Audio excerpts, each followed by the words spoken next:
బంగ్లాదేశ్లో షేక్ హసీనా ప్రభుత్వం కూలిపోయిన తర్వాత అక్కడ జరిగిన అల్లర్లలో హిందువుల సంస్థలు భారత్కు సంబంధించిన అన్ని చిహ్నాలు సంస్థలపై దాడులు విపరీతంగా జరుగుతున్నాయి.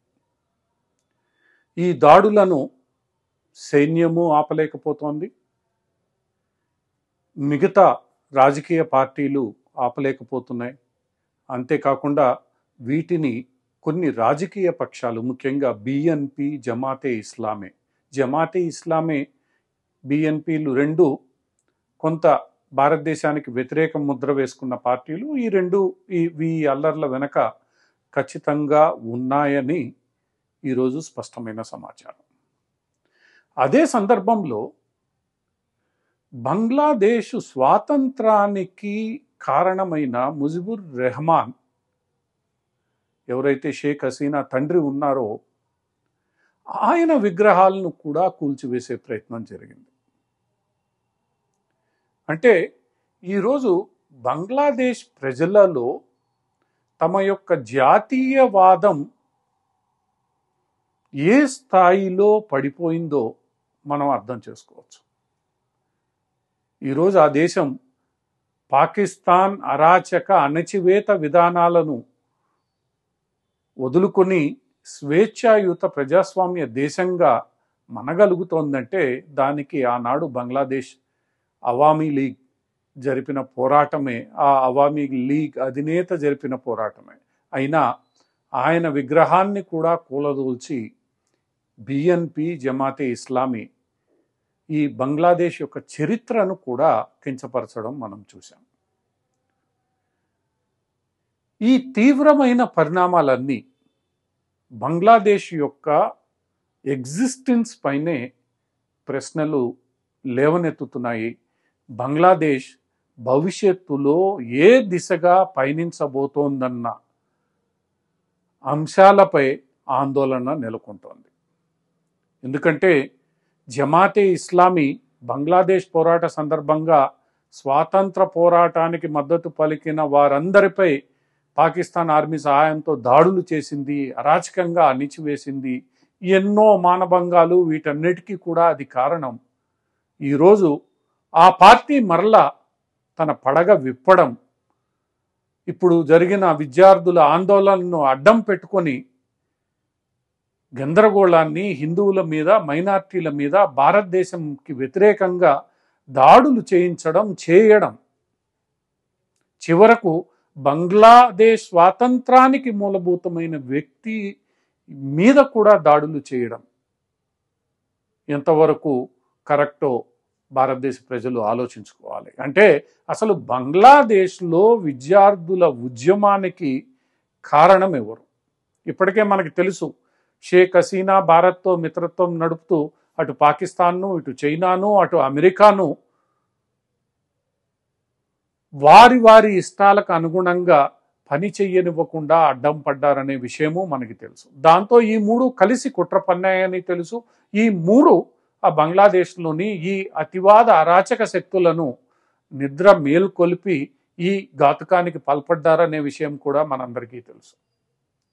ఈ నేపథ్యంలో ఈరోజు కొత్తగా తాత్కాలిక ప్రభుత్వాధినేతగా ఉన్న మహమ్మద్ యూనిస్ గత 2-3 రోజుల క్రితం ఇచ్చిన ఒక ఇంటర్వ్యూలో మాట్లాడుతూ,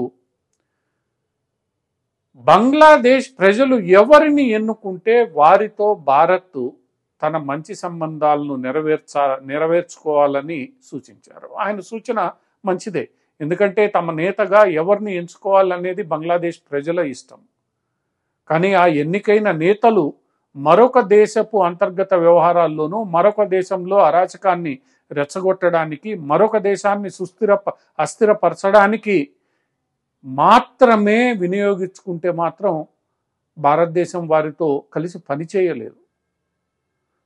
యూనుస్ గారి సూచనను పరికిస్తే అలా చేసినా కూడా నువ్వు మంచిగా ఉండాల్సిందేనన్న భావాన్ని ఈరోజు మహమ్మద్ యూనిస్ వ్యక్తపరిచారు.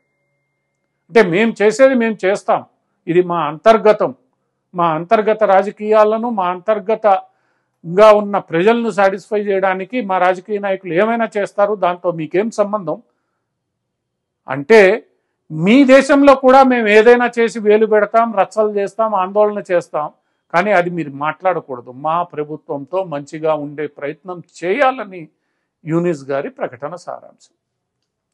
దీంతో మనకు మొత్తంగా అర్థమైపోతుంది బంగ్లాదేశ్ ఏ దిశగా పయనించబోతోంది, బంగ్లాదేశ్ ఎందుకు ఈరోజు స్వాతంత్రోద్యమ చిహ్నాలను చెరిపివేయాలనుకుంటోంది, బంగ్లాదేశ్ ఎందుకు ఈరోజు భారత్ వ్యతిరేక వైఖరిని అంత తీవ్రంగా వ్యక్తపరుస్తోంది, బంగ్లాదేశ్ రేపు భారత్తో ఎలా వ్యవహరించబోతోంది. ఇవన్నీ కూడా బంగ్లాదేశ్ యొక్క భవిష్యత్తుకు సూచికలుగా మనం భావించాల్సిందే. అయినప్పటికీ భారతదేశంలోని పలు రాజకీయ పక్షాలు, ముఖ్యంగా ఇండియా కూటమిలోని రాజకీయ పక్షాలన్నీ షేక్ హసీనా ఎవరి మాట వినకుండా నియంతృత్వ ధోరణిలో వెళ్ళారు కాబట్టే ఇదంతా జరుగుతోందని చెప్పడం, బంగ్లాదేశ్లో తమ కళ్ళెదుటుగా సోషల్ మీడియా వ్యాప్తంగా వీడియోలు అన్నీ అరాచకాల వీడియోలకు వెలుగులోకి వస్తుంటే వాటి మీద ఒక్క మాట మాట్లాడకపోవడం చాలా విచారకరం. ఇది వీరి యొక్క మైనారిటీ అపీజ్మెంట్ను స్పష్టంగా తెలియజేస్తుంది.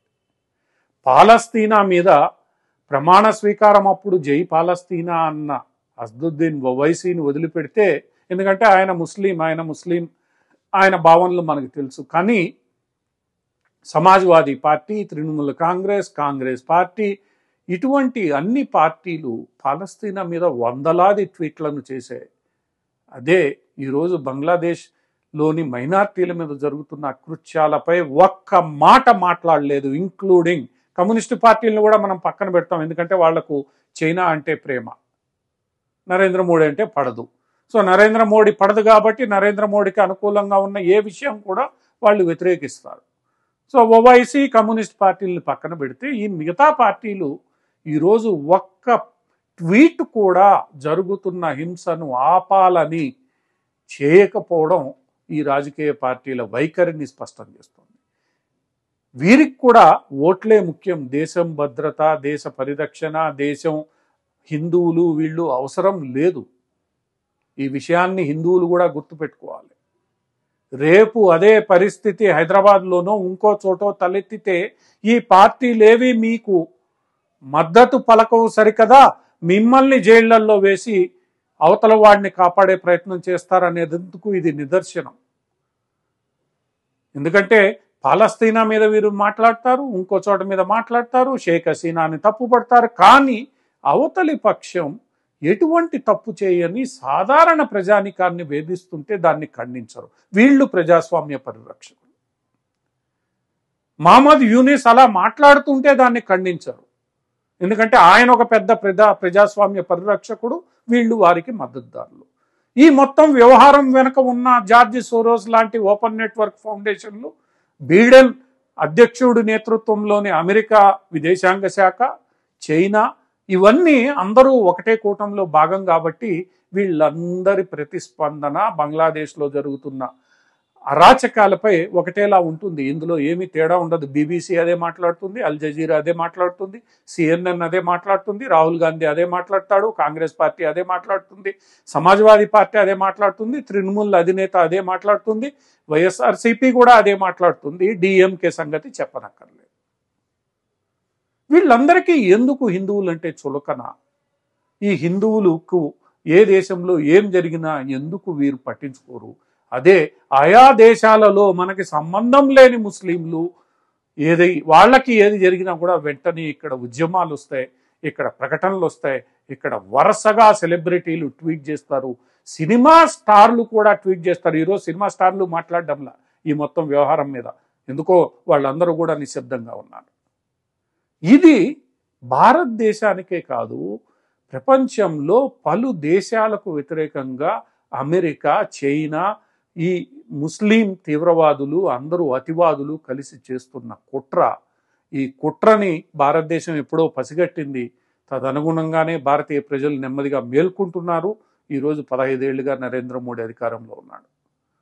ఈ కూటమి అన్ని దేశాలను తమ ఆధీనంలోకి తెచ్చుకునే ప్రయత్నం చేస్తోంది. అదే జరిగితే భవిష్యత్తు ఎలా ఉంటుందో ఈరోజు బంగ్లాదేశ్ మనకి స్పష్టంగా చూపిస్తోంది.